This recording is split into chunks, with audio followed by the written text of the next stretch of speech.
At the bottom of a coral sea, there's much more than you bother to see. Such laws are the guardians of my dreams. I have watchers that guard me from evil, like a warden's needle with 144,000 beings, with swords that walk from deceit and house the teachings of borderless regions. There's scores of beastly hordes, but there's no need for your priestly forces to beat them or meet their forces. You should teach them to forfeit and reach their offspring. Of course, if you're lost in spring, you'll never blossom and bring what you sought. What I wrought blocks the kings and the gospels, and the father that taught them, yet not the king that authored them. When I sing them, I chain transformations and transmutations. The divine principle, as above, so below. Now, most people in religion are not familiar with the term as above, so below. And that is because it is taught in a deeper level of teaching, meaning more esoteric schools of thought teach this principle. And so when most have not heard the principle, they just write it off as Freemasonry or Illuminati type knowledge. But as above, so below is a very real principle of life. It is a divine principle. And so when most people think of the term as above, so below, most people that I run into tend to look up because it says as above, so below. And so most people I run across that understand this teaching talk about what's up in the sky, the stars, and how the stars and how the movement of the stars correlate to the things on the earth. And that's why this principle is a divine principle, because it is verily true that as above, so below, because all things are one. That's why they correlate. This is why all scriptures testify God is one,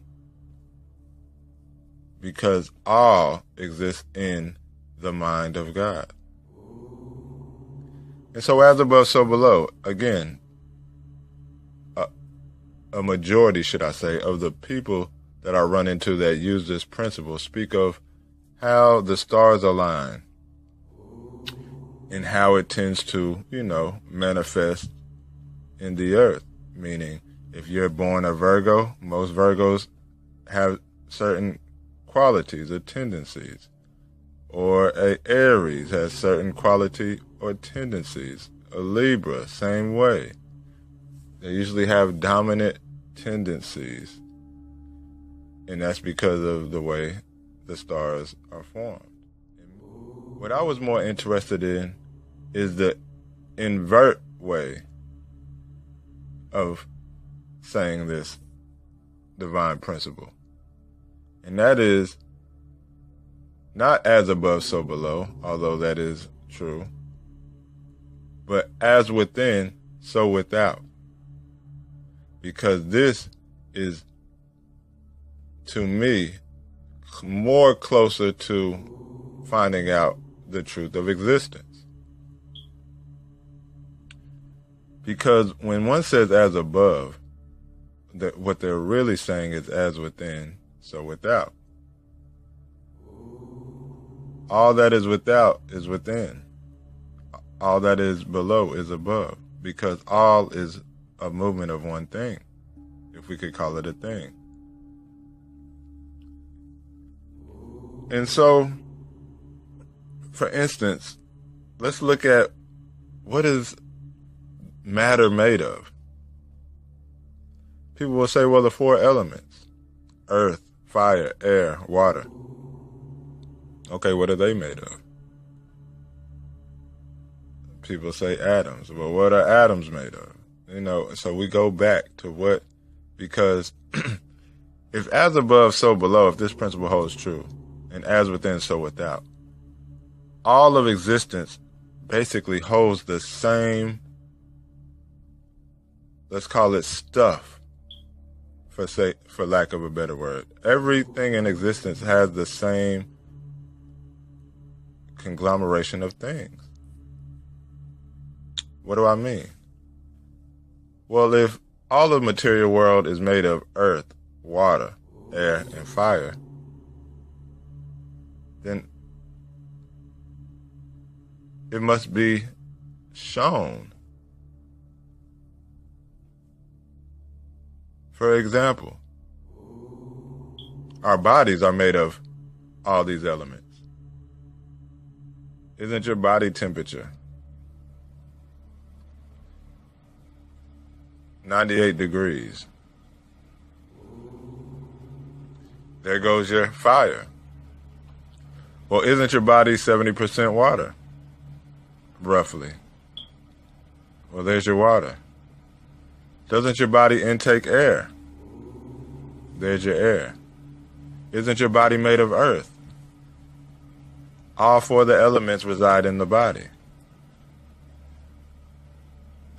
Well, let's go a little bit deeper. Let's look at the senses, or the objects of sense. What is your sight made of? What element? It's made of fire. It's made because fire is just a word that symbolizes all of things that have that innate,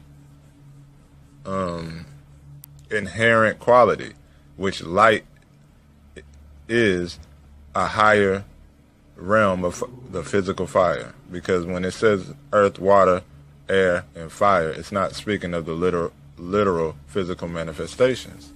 And so the eyes are made of the element of fire because they are made of light. Hearing, what is hearing made of? Air, the vibrations of air. What is touching made of? Earth. What is tasting made of? Water. And smelling is a mixture of air and water. So even in your senses, they are made of the four elements. Not only that, in personalities, you have all four elements in your personality.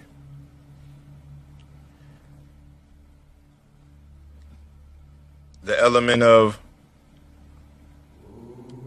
an intellectual man is an airy quality. The manifestation of an earthly man is a grounded, material-based, sound man. This is an earthly man, stable.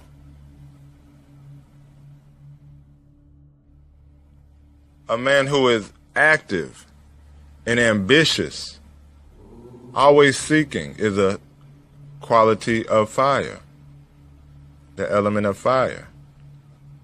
One who is emotional is a quality of water.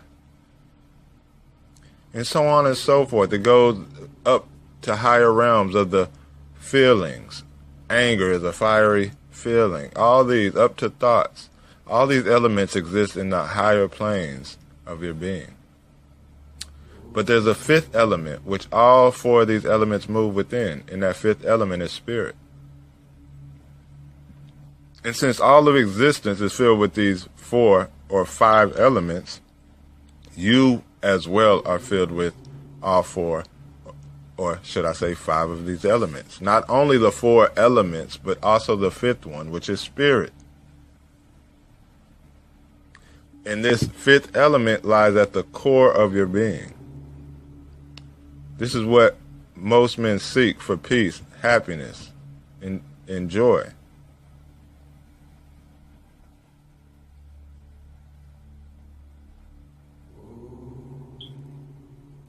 See,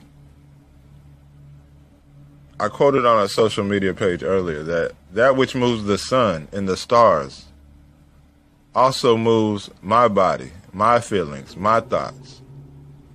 And I am that.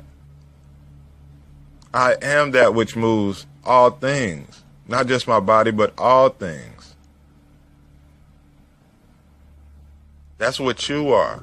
You are that which moves all things. And so the reason I sought for the as within, so without is because I was always seeking for the truth of existence.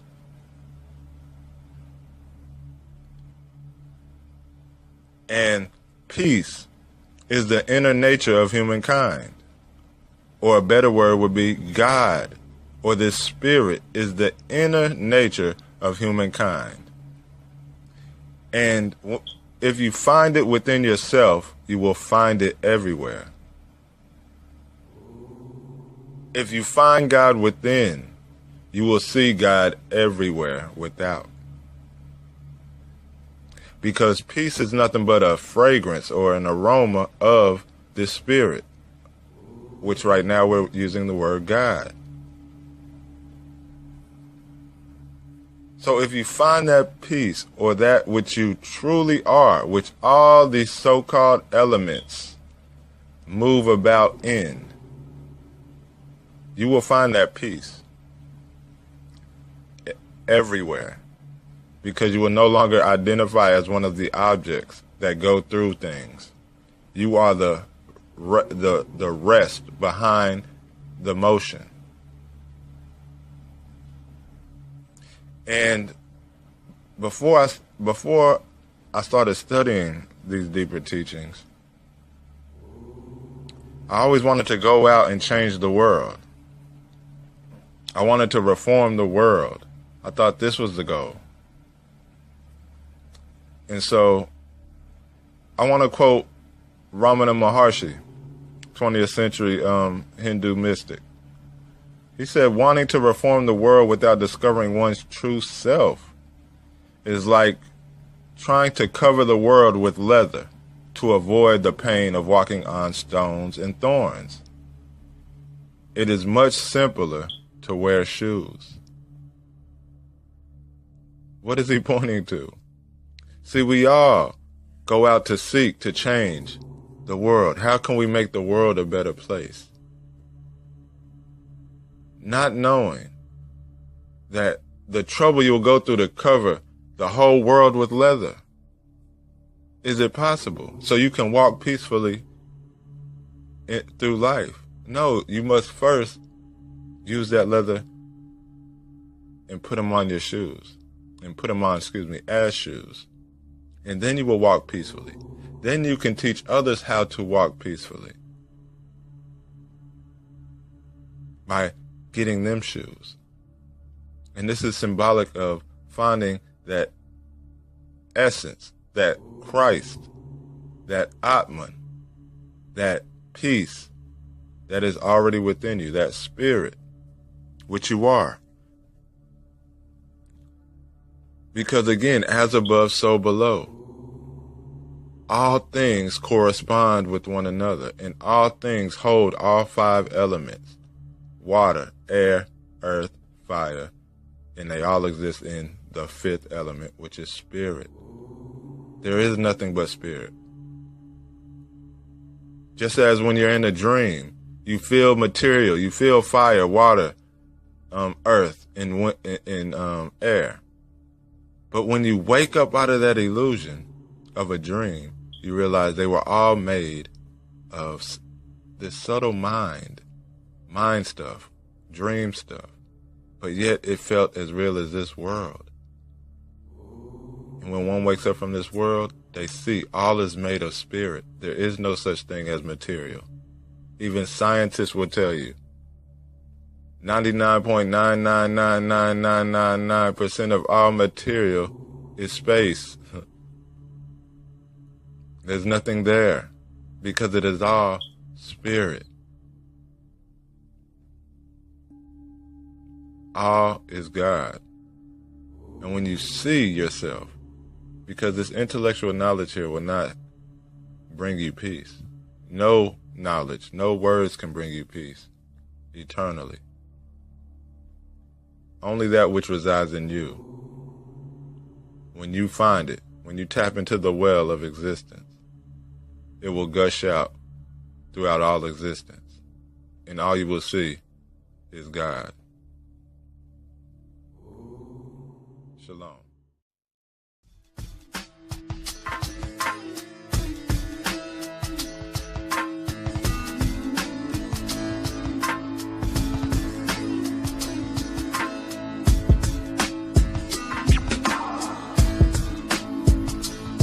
Wander the streets of Pondicherry, give alms to buried orphans in Vietnam, and receive them the next morning. I live by the beggar's doctrine, offer all that I can, forgetting logic, for it is all that I am. I stand mournfully.